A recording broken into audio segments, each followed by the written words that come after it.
Good morning. Positive for today. Let's continue to liberate ourselves from spiritual constraint.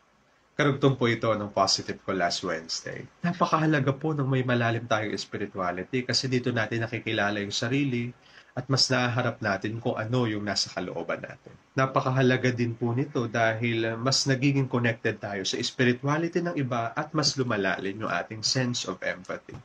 Mas nagiging connected tayo sa Diyos. Nalalaman natin yung ating sense of purpose, nalalaman natin yung ating mission.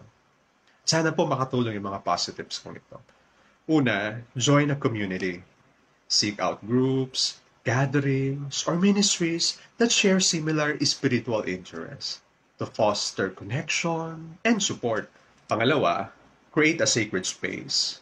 Designate a space in your house or look for a place that will move you into prayer, meditation, reflection.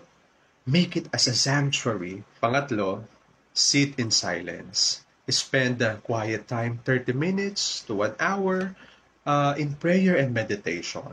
At sana sa pananahimik na ito, hayaan mo namang ang Diyos ang makiusap sa iyo. Kadalasan kasi tayo yung nagsasalita.